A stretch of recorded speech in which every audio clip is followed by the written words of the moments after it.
trobem a l'illa de Rodes. Aquí tenim una perspectiva del que és el port.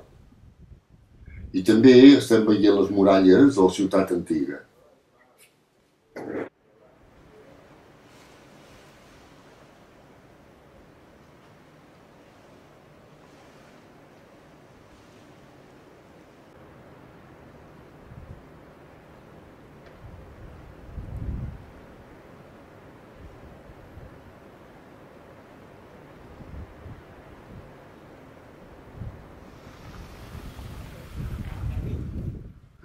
A l'any 297 abans de Crist, Roma annexionà Rodes.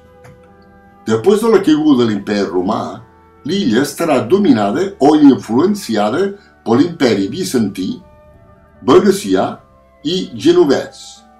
La seva posició geogràfica entre Occident i Terra Santa la convertirà en un lloc privilegiat i molt visitat durant les croades.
A l'any 1309, els cavallers de l'Orde de Sant Joan de Jerusalem s'estableixen a Rodes, després d'haver estat expulsat de Sant Joan d'Acre i de Xipre. Durant aquest període i fins al final del segle XV, l'illa veu el desenvolupament d'una arquitectura gòtica sense comparació, amb exemples com els castells de Camirós i Monolitos i les muralles de Lindos.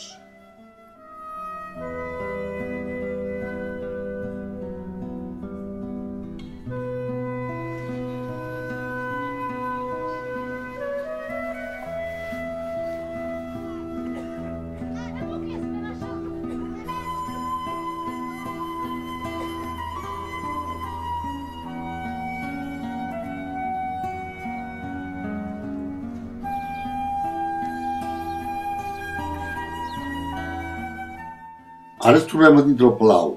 Aquest es troba dins del castell dels Cavallers de l'Orde de Sant Joan de Jerusalem.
Totes aquestes dependències que estem veient formen part del palau o el castell.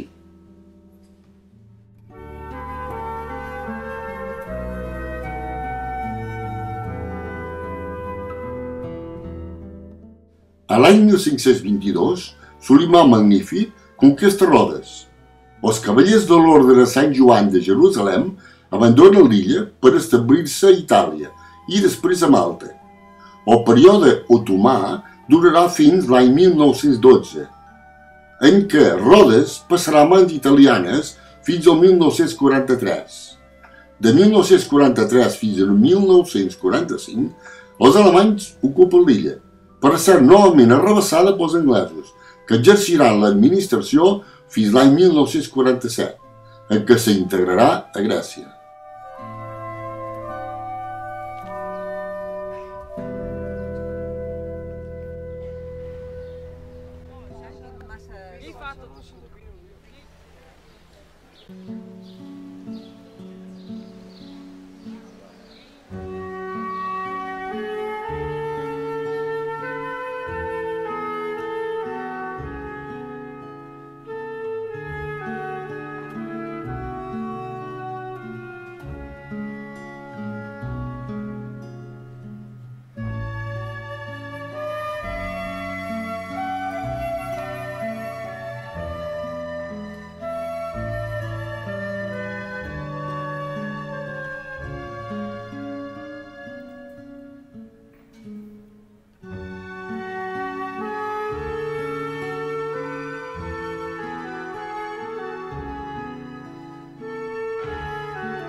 Ara ens trobem a dintre un museu.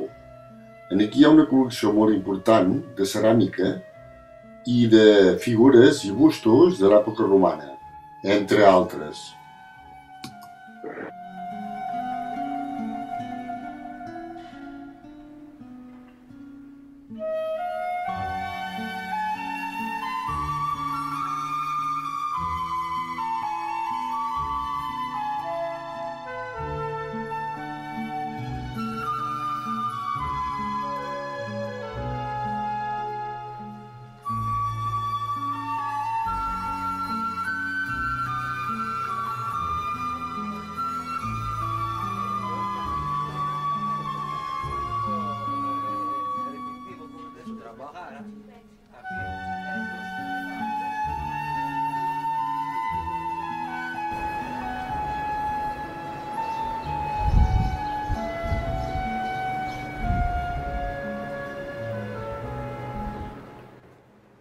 I amb aquestes imatges del castell al fons i novament del port ens despedim de l'illa de Rodes.